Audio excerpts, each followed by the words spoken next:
കഴിഞ്ഞ ദിവസം കോഴിക്കോട് പോയപ്പോഴാണ് ഒരു ബസ്സിൻ്റെ പുറകിലൊരു പരസ്യമുണ്ട്.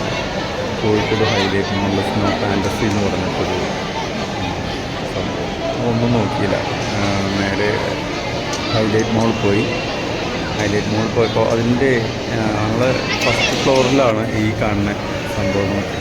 ഇതിൻ്റെ താഴെയായിട്ടാണ് സ്നോ ഫാൻറ്റസി സെറ്റ് ചെയ്തിട്ടുള്ളത്.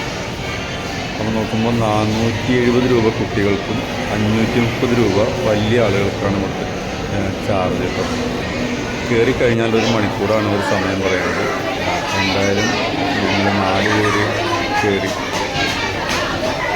ഇതുണ്ട്, ഇത് ഡ്രസ്സൊക്കെ മാറ്റി. പക്ഷേ അതിൻ്റെ അകത്ത് കയറിയപ്പോൾ ഇതിന് പേടി തണുത്ത് വന്നിട്ട് അപ്പോൾ കുറച്ച് കഴിഞ്ഞപ്പോൾ അതിനെ കൊണ്ട് ഇറങ്ങി. നമ്മൾ ഡ്രസ്സൊക്കെ മാറ്റിക്കഴിഞ്ഞാൽ ഇങ്ങനെയൊരു റൂമിലാണ് നമ്മൾ ആദ്യം കയറുക. കാരണം ഇവർ തണുപ്പിനെ പ്രതിരോധിക്കാനുള്ള എല്ലാ മാർഗ്ഗങ്ങളും നമുക്ക് തരുന്നുണ്ട്. കോട്ട്, അതുപോലെ ഗ്ലൗസ്, ഇതൊക്കെ കൃത്യമായിട്ട് ഉപയോഗിച്ച് കഴിഞ്ഞാൽ നമുക്ക് 1 മണിക്കൂർ നിൽക്കാൻ വേണ്ടി. കാരണം 1 മണിക്കൂറാണ് ഇവർ നമുക്ക് അനുഭവിച്ചിട്ടുള്ള സമയം. പക്ഷെ അതിൽ കൂടുതലും നിൽക്കാൻ തോന്നുന്നു. കാരണം ഇവർ കയറി കഴിഞ്ഞിട്ടും ഇതിന് മുന്നേ കയറിയ ആളുകളൊന്നും പുറത്തിറക്കണമെന്നും കണ്ടില്ല. പിന്നെ 1 മണിക്കൂറൊക്കെ നമുക്ക് അവിടെ നിൽക്കുക എന്നുള്ളത് ഇച്ചിരി ബുദ്ധിമുട്ടാണെന്ന് തോന്നുന്നുണ്ട്. കാരണം തണുപ്പ് ഭയങ്കരമാണ്. നിങ്ങളെന്തായാലും ഇതിൻ്റെ അകത്ത് കയറി നല്ല കരച്ചിൽ തുടങ്ങി. അപ്പോൾ ഇനിയിപ്പോൾ അവനെ പുറത്ത് കൊണ്ട് അമ്മേനെ ഏൽപ്പിച്ചിട്ടുണ്ട്. നിങ്ങൾക്ക് ഇതിൻ്റെ അകത്ത് കാഴ്ചകളൊക്കെ കാണാൻ പറ്റും. കുറേ സ്കൂൾ കുട്ടികളൊക്കെ വന്നിട്ടുണ്ട്. ഇവർ നന്നായിട്ട് ഇത് എൻജോയ് ചെയ്യുന്നു. വാരി എറിയുക. എൻ്റെ ഒരു അനുഭവം വെച്ചിട്ട് ഇറങ്ങിയൊരു കാശ്മീർ, മണാലിയിലൊക്കെ ഇങ്ങനെ ഐസ് സംഭവം. ഇത് നല്ല ഭംഗിയിൽ ഒരു സെറ്റ് ചെയ്ത് വരുന്നത്. കുറേ ആളുകൾ കയറിയിട്ടുണ്ട്. എന്തോരം ആളുകളുണ്ട് അവിടെ. ആയിരം ഇല്ലാത്ത രീതിയിൽ ആളുകളുണ്ട് നടക്കാൻ. അതുപോലെ ഏരിയകളുണ്ട് ഇതിനകത്ത്. കുട്ടികൾക്ക് നടക്കാനും കളിക്കാനൊക്കെ ഒരുപാട് സ്ഥലങ്ങളുണ്ട്. നമ്മളാദ്യം കുറച്ച് ഫോട്ടോസും വീഡിയോസൊക്കെ എടുത്ത് കഴിഞ്ഞപ്പോൾ എൻ്റെ കൈ നന്നായിട്ട് തണുത്ത് ആ ഗ്ലൗസ് ഊരി കഴിഞ്ഞപ്പോൾ നല്ല മറയിട്ടായി. എല്ലാവരും അതുപോലെയൊക്കെ തന്നെയാണ് ഫോട്ടോസൊക്കെ എടുക്കാൻ. പിന്നെ ഇതിൻ്റെ പ്രത്യേക ആളുകളുണ്ട് ഫോട്ടോസ് എടുക്കാൻ. ഇവരെടുത്ത് വരും. ഒരു 50 രൂപ ഒരു ഫോട്ടോ. അങ്ങനെയാണ് അതിൻ്റെ ചാർജ്. അതൊരു വാട്സപ്പ് ചെയ്ത് തരികയാണെങ്കിൽ എത്രയും ഫോട്ടോയ്ക്ക് 50 രൂപ കിട്ടും. ഫോട്ടോസായിട്ട് തരികയാണെങ്കിൽ ഒരു ഫോട്ടോയ്ക്ക് 50 രൂപ ആണ്. കുറേ ഫോട്ടോസുകളൊക്കെ എടുക്കാൻ നല്ല ഏരിയകളുണ്ട് ഇതിൻ്റെ അകത്ത്.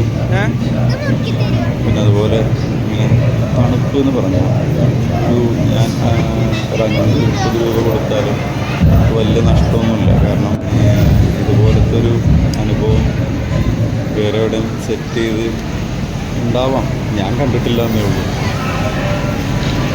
യാത്രകളൊക്കെ പോകുന്ന ആളുകൾക്കൊക്കെ നല്ല സംസ്ഥാനങ്ങളിലോ പക്ഷേ കേരളത്തിലൊന്നും ഉണ്ടായിട്ടുണ്ടാവും.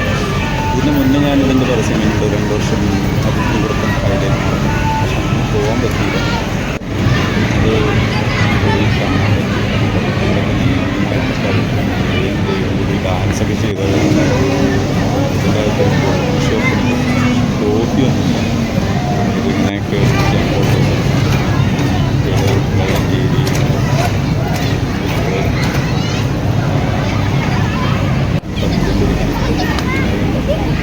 ഇവിടെ ഐസ് വലിച്ചു കൊണ്ടുപോകാൻ എത്ര ഭാരമല്ല ആളും ഇതിൽ വലിക്കും. അപ്പം വെയിറ്റൊന്നും അറിയുന്നില്ല. ഇത് തെന്നി പോയിക്കൊണ്ടിരിക്കും. ഞാനെന്തായാലും ഇവരെ വലിക്കാതില്ല. ദൈവത്തിനെ വലിക്കാതില്ല. ഒരു അപ്പം അത് നടന്നുകൊണ്ടിരിക്കുക. നല്ലതാണ്.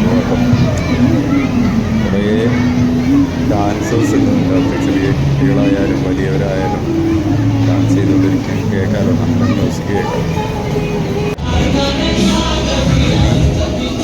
കുറച്ച് ഫോട്ടോസ് കൂടി എടുക്കണം. കുട്ടികൾ പുതിയതായിട്ട് ഇതിൻ്റെ അകത്ത് കയറി വരുന്ന കുട്ടികൾ നന്നായിട്ട് എൻജോയ് ചെയ്യുന്നുണ്ട്. ഈ പൈസയൊക്കെ വാരി എറിയുന്നുണ്ട്. കുറച്ച് കഴിഞ്ഞ് എല്ലാവർക്കും തണുപ്പ് പിടിക്കും. അപ്പോൾ പിന്നെ എല്ലാവരും ഉണ്ടാവുകയും ഓരോരോ സ്ഥലങ്ങളിൽ പോയിട്ട് ഒറ്റയ്ക്ക് ഇരിക്കുക എന്നുള്ളതാണ് ബുദ്ധിമുട്ട്. അങ്ങനെ ഓടിയാൻ പറ്റുകയാണെങ്കിൽ ഒരു പരിധി വരെയൊക്കെ നമുക്ക് അതിൻ്റെ തണുപ്പ് മാറി.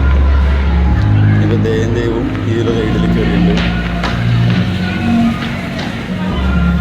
പിന്നെ വലിയ ആളുകളും കയറുന്നുണ്ട് ഇതിൽ. പക്ഷെ ഞാൻ കയറിയിട്ടില്ല.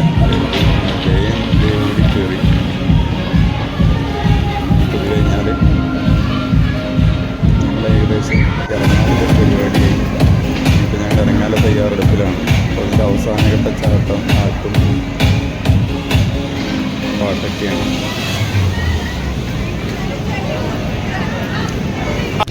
ഇറങ്ങട്ടെ കേട്ടോ. കാരണം ഇതിൻ്റെ അകത്ത് അധികം നേരം നിൽക്കാൻ ഇച്ചിരി ബുദ്ധിമുട്ടുള്ളൊരു കാര്യം. അപ്പോൾ ഇനി പുതിയ കാഴ്ചകളൊക്കെ ആയിട്ട് വീണ്ടും കാണാം. നമ്മുടെ ചാനലൊന്ന് സബ്സ്ക്രൈബ് ചെയ്യാം. പുതിയ വീഡിയോസ് ഇനിയുള്ളത്തെ കൃഷീൻ്റെ കുറച്ച് വീഡിയോസ് ചെയ്യാമെന്ന് വിചാരിക്കുന്നത്, അതൊക്കെ കാണാം. പരീക്ഷിച്ച് നോക്കാം. എന്താണെന്നതൊക്കെ എല്ലാം ക്രിസ്മസിൻ്റെ അവധിക്ക് ചെയ്യാമെന്നൊരു പ്ലാൻ. Okay, by.